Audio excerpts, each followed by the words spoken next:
కూచిపూడి అప్పారావు చెప్పినట్టు అదే కూచిపూడి అప్పారావు చెప్పినట్టు ఇటువంటి విషయాల్లో తొందర పనికిరాదు. డబ్బు తెచ్చారు, బాగానే ఉంది. మరో చిన్న పని కూడా చేయాలి. ఈ కాగితాల మీద తమ అందమైన సంతకం చేయాలి. ఎందుకని? ఊరవతలున్న తమ మామిడి తోట, ద్రాక్ష తోట ప్రేమపూర్వకంగా నాకు రాసిచ్చినట్టు సంతకం. కోదండం, నాతో పరాచకాలు ఆడుతున్నావా? మర్యాదగా నా ఫోటో నెగిటివ్ నాకు ఇచ్చేయి, లేదా ఏం చేస్తావు? చెప్పి చేయడం నాకు అలవాట్లేదు. మర్యాదగా నా ఫోటో నెగిటివ్ ఇచ్చేయి. తమరు తమ రివాల్వారు నా తల వెంట్రుకను కూడా తెంపలేవు స్వామి. చూస్తావా? చెప్పినట్లు చేయకపోతే నిమ్మకాయ పిండినట్టు పిండేయగలం. మర్యాదగా సంతకాలు చెయ్యి. నేను చెయ్యను. చెయ్యవు? చెయ్యను. చెయ్యవు? బాబు గారు, బాబు గారు. ఏమిటి బావా? మళ్ళీ బాబు గారు ఏది? ఎక్కడికో బయటికి వెళ్ళారు. ఎక్కడికి వెళ్ళారు? సాయంత్రం ఆయన కోదండం గారు ఘర్షణ పడ్డారు. రాత్రి సరిగ్గా 12 గంటలకు నువ్వు తప్పకుండా రావాలని మరీ చెప్పెళ్ళారు. బహుశా అక్కడికే వెళ్ళుంటారనుకుంటాను. నీకు కావలసిన ఫోటో నెగటివ్ నీ ముందు పెట్టాను, సంతకం పెట్టు. నేను ఈ బెదిరింపులకు లొంగను. నీ ప్రాణాల కంటే నీ పరువు కంటే వెధవ మామిడి తోట, ద్రాక్ష తోట ఎక్కువటయ్యా. సంతకం పెట్టు. నీకు ఇచ్చిన టైంలో ఇక 5 సెకండ్లే ఉన్నాయి. 1 2 3 4 5.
లోకానికి తెలిసి మా అమ్మని రెండో భార్యగా స్వీకరించలేకపోయానంటున్నారే.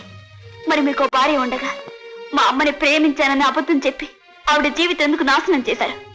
మీ స్వార్థానికి మోసానికి మా అమ్మని బలి చేసి మీ దారి మీరు చూసుకున్నారు. మరి నేనంటూ మీ రక్తం పంచుకు పుట్టిన మనిషిని ఇన్నాళ్ళు ఎక్కడ ఉన్నానో ఎలా బతుకుతున్నానని ఒక్కసారి ఆలోచించారా? మీరు నా నాన్న తెలిసిన క్షణం నుంచి మీరు మా అమ్మకు పెట్టిన బాధలు. అమ్మా, మళ్ళీ చిన్నదానివైనా నిన్ను క్షమించమని అడగడం కంటే నేను చేయగలిగింది ఉంది. పొరపాటు చేశాను నిజమే, కానీ నీ కోసం నేను వెతికించానమ్మా. ఎందుకండి వెతికించడం? మళ్ళీ ఎక్కడుందో తెలుసుకుని దీన్ని కూడా అంతం చేస్తే మీ పాపిష్టి జీవితానికి సాక్ష్యం లేకుండా పోతుందనా? లేదు, ఆవేశంలో వీళ్ళ అమ్మకు అన్యాయం చేసిన మాట నిజమే. దాని గురించి నాలో నేనే కుమిలిపోయాను. ఆ జీవితాన్ని తలుచుకోవద్దు బాబు. గతాన్ని తవ్వుకుంటూ వెళ్లే కొద్దీ నా మీద అసహ్యమే గాని గౌరవం కలగదు. ఈ ప్రపంచంలో ఎవరినన్నా అసహించుకున్నా బాధపడినా గాని నా కూతురు మళ్ళీ నన్ను అసహించుకుంటే నేను భరించలేదు. సరే, మీ కూతురు మిమ్మల్ని అసహించుకోకూడదనుకుంటే మీరు 2 పనులు చేయాలి. ఏమిటి బాబు? మళ్ళీ మీ కూతురుని ప్రపంచానికి ప్రకటించాలి. తప్పకుండా. అంతేకాదు, మీరు చేస్తున్న ఈ దేవుడి విగ్రహాల వ్యాపారం గురించి పోలీసుల ముందు ఒప్పుకోవాలి. నాకేం అభ్యంతరం లేదు. నా కోసం కాకపోయినా ఇన్నేళ్ల తర్వాత కళ్ళబడ్డ నా కూతురు కోసమైనా ఒప్పుకుంటాను. కానీ విదేశాలతో విగ్రహాల వ్యాపారం చేసే సాధు సన్యాసి బాబా రేపు ఇక్కడికి వస్తున్నాడు. అతనికి విగ్రహాలు సప్లై చేస్తానని నేను అడ్వాన్స్ కూడా తీసుకున్నాను. ఇప్పుడు ఆ విగ్రహాలు సప్లై చేయకపోతే వాళ్ళు నా ప్రాణాలే తీస్తారు. నేను బ్రతికుండటం మీకు ఇష్టమైతే ఈ ఒక్కసారి నన్ను క్షమించండి. మా చెల్లెల రమాదేవి జీవితాన్ని నాశనం చేసిన దుర్మార్గుడు ఇంకా బ్రతికే ఉన్నాడా? అంతేకాదు బాబు గారు, మళ్ళీ కూడా అక్కడే ఉంది. ఓహో, మల్లిని కూడా అక్కడికే రప్పించుకున్నాడు అనమాట. పిట్టను కాల్చినట్టు కాల్చి పారేస్తాను వాడిని. ఏమండి ఏమండి, తొందరపడకండి, కాస్త ఆలోచించండి. ఇప్పటికే ఆ రామసాంగాడు ఆచూకీ తెలియక ఆలస్యమైంది. ఎలా పదండి, నేను వస్తాను. పట్నంలో పెరిగి కూడా పల్లెటూళ్ళలో ఇంత ఆనందంగా ఉంటున్నారంటే నాకు చాలా ఆశ్చర్యంగా ఉంది. చంపా గారు, పెద్దబాబు గారి దగ్గరికి ఎవరో వచ్చి మీ మేనత్తను మోసం చేసిన మనిషి రామస్వామి ఇంకా బతిగా ఉన్నాడని చెబితే తుపాకు తీసుకెళ్ళాడు బాబు చంపేయడానికి. రామస్వామి గారా? ఆయన దేవుడు హైదరాబాద్ అంట బాబు. కొంప తీసి మా నాన్నగారు కాదు కదా? చూడండి సన్యాసి బాబు గారు, మీ దగ్గర అడ్వాన్స్ తీసుకున్నాను గనక మాట తప్పడం ఇష్టం లేక చాలా అవస్థపడి 4 విగ్రహాలు సంపాదించాను. ఈ బిజినెస్ కి ఇదే ఆఖరు. నా మిస్టర్ రామస్వామి, మీరు బిజినెస్ మానేస్తే మేము నష్టపోతాం. మీరేం దిగులు పడకండి. కూచిపూడి అప్పారావు చెప్పినట్టు ఈ దేశంలో నాలాంటి వాళ్ళు పావలాకి 4 దొరుకుతారు. నన్ను వదిలేండి. లాభాలు బాగానే వస్తున్నాయి కదా? లాభాల గురించి కాదు, వేరే కొన్ని కారణాల గురించి ఈ వ్యాపారం మానేస్తున్నాను. Okay.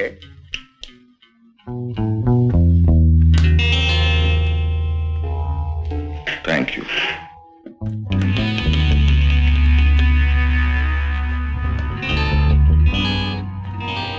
Well, thank you mister Ramaswamy.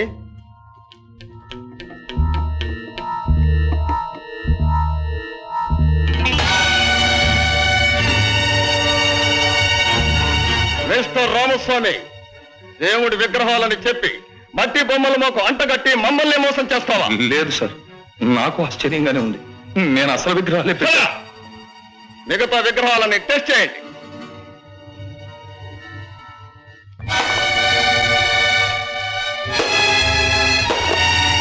ఎంత మోసం! రామస్వామి, నువ్వు వ్యాపారం మానుకుంటానన్నప్పుడే నాకు అనుమానం వచ్చింది. క్యాష్ చెప్పు, అసలు విగ్రహాలు ఎక్కడున్నాయి చెప్పు.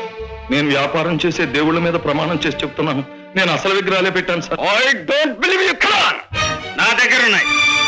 మిస్టర్ సన్యాసి బాబు, ఒక్కసారి దేవుడి విగ్రహాన్ని దొంగిలించబోయిన పాపానికే నా జీవితంలో ఎంతో నష్టపోయాను. అలాంటిది దేవుడి విగ్రహాలతోనే వ్యాపారం సాగిస్తున్న మీ పాపం ఇప్పటికైనా పండగపోతే అది ఆ దేవుడి మహిమకే చిన్నతనం.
మిస్టర్ జనమంచి రామస్వామి,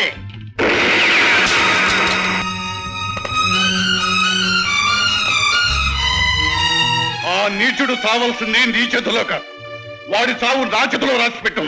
వీడేనండి మీ చెల్లెల జీవితాన్ని నాశనం చేసిన రాక్షసుడు. నా చెల్లెలు దూరమైన క్షణం నుంచి దుఃఖంతో విలపిస్తున్న నా గుండెలు ఆ చావుకు కారణమైన నిన్ను చిత్రవస చేయాలని అనుక్షణం పరితపిస్తూనే ఉంది. నిన్ను ప్రేమించిన పాపానికి నా చెల్లెల జీవితాన్ని నాశనం చేశావే, అదే నీ తల్లికో చెల్లెలకో జరుగుంటే దుఃఖంతో నీ గుండెలు ఎలా మండిపోయావో ఒక్కసారి ఆలోచించుకో. అందుకే ఈ ఒక్క తూటాతో నా పగ తలాడుతుంది, నా చెల్లెలు ఆత్మశాంతిస్తుంది. ఆగండి. గతంలో చేసిన తప్పుకి మా నాన్నగారిని చంపి నాకు తండ్రి లేకుండా చేయకండి. దుర్మార్గంతో మా నాన్న మా అమ్మని చంపారు. ఆవేశంతో ఇప్పుడు మీరు మా నాన్న చంపుతున్నారు. మీ ఆవేశాలకి అక్రమాలకి బలైపోతున్నది నా జీవితం. మావయ్య, నీకు చేతులెత్తి దండం పెడతాను, మా నాన్నని వదిలే. నన్ను దిక్కులేని దాన్ని చెయ్యకు. నీ మాటలు నా మనసులో మార్చలేదు. ఏమండి, ఆయన చంపితే మీరు నేరస్తులు అవుతారు, కానీ చచ్చిపోయిన మీ చెల్లెలు తిరిగి వస్తుందా? అవును బాబు గారు, గతంలో చేసిన తప్పులకి రామస్వామి గారు ఎంతో పశ్చాత్తాపడుతున్నారు. ఆయన నేరస్తుడైతే శిక్షించడానికి చట్టం ఉంది, పోలీసులు ఉన్నారు. నేరస్తుడైతే చట్టం శిక్షిస్తుంది, కానీ వీడు పాపాత్ముడు. వీడు చేసిన పాపాలకి నేనే ప్రాయశ్చిత్తం చేస్తాను. తొందరపడకండి. ఆయన ఎలాంటి వాడైనా ఒక మనిషిని చంపే హక్కు మరొక మనిషికి లేదు. మీరు ఎన్ని చెప్పినా సరే ఇవాళ వీడు నా చేతిలో చావక తప్పదు. మీరు అతను చంపడానికి వీల్లేదు. వీడెంత దుర్మార్గుడో మీకు తెలియదు ఇన్స్పెక్టర్. చేసిన దుర్మార్గాలు తెలిసి అరెస్ట్ చేస్తున్నాం. బంగారు, రామస్వామిని సన్యాసి బాబును మాకు అప్పచెప్పి మాతో సహకరించినందుకు నేను అభినందిస్తున్నాను. నా మాట నమ్మి నన్ను విడిచిపెట్టి నాకు ఈ అవకాశం కల్పించినందుకు నేనే మీకు కృతజ్ఞతలు చెప్పుకోవాలి ఇన్స్పెక్టర్ గారు. అతను ఎలా రండి. మీకు ఆ శ్రమక్కర్లేదు. నేనే జీపు దగ్గరకు వస్తున్నాను. నేను భారీ ఎత్తున దుర్మార్గాలు చేసినంత కాలం నాకు సన్మానాలు చేశారు. రేపటి నుంచి మంచి మనిషిగా ఉండాలనుకున్నాను. కటకడాల్లోకి తోసేస్తున్నారు. బాధపడకన్నా పూర్ణ, అసలు నేను ఏనాడు జైలుకు పోవలసిన వాడిని ఈవేళ వెళ్తున్నాను. కూచిపూడి అప్పారావు చెప్పినట్టు ఎంత దుర్మార్గుడైనా జీవితంలో ఒక్క మంచి పనైనా చేస్తాడు. అందుకేరా మన మళ్ళీ నీ బంగారుకిచ్చి పెళ్లి జరిపించు. ఈ పెళ్లి జరిపించు. నువ్వు ఎడవకమ్మా, ఎడవకు. రాక్షసుల్లాంటి ఈ నాన్నకు నువ్వు దూరం అవుతున్నా, దేవుళ్ళు అంటే బంగారుకు నువ్వు దగ్గర అవుతున్నావమ్మా. నువ్వు సుఖంగా ఉండాలి. బాబు గారు, ఉరి శిక్ష పడ్డ నేరస్తుడు కూడా ఆఖరి కోరిక నెరవేరుస్తారట. నా ఆఖరి కోరిక ఏమిటో విన్నారు? మా మళ్ళీని బంగారుకి ఇచ్చి పెళ్లి చేయండి. వస్తాను. ఇన్స్పెక్టర్ గారు, ఈ కోదండాన్ని అంజని కూడా నాతో పాటు అరెస్ట్ చేస్తే ఇక నుంచి దేశంలో దేవుడి విగ్రహాలకు సేఫ్టీ ఉంటుంది. మేము ఎప్పుడో సిద్ధంగా ఉన్నాం. పదండి పదండి.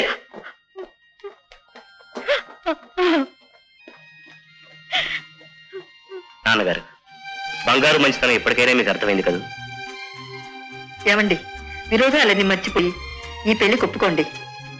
నా చెల్లెళ్ళే బంగారుకి ఇచ్చి పెళ్లి చేయడానికి నాకేం అభ్యంతరం లేదు. మీరు సరే అంటే సరే, మీ అందరికీ ఇష్టమైతే నేను మాత్రం ఎందుకు కాదనాలి? అలాగే కానివ్వండి. బంగారు, ఎలా రా. ఇప్పుడు నేను నీకేమైనా క్షమార్పణ చెప్పాలా? అక్కర్లేదు బాబు గారు, మీరు తిట్టకుండా ఉంటే నాకు అంతే చాలా. ఎందుకు తిడతానయ్యా? నువ్వు మా మల్లికి కాబోయే భర్తవి, అంటే నా కొడుకుతో సమానం. ఇప్పుడు కావాల్సింది తిట్లు కాదు, పెళ్లి పాట. మమ జీవన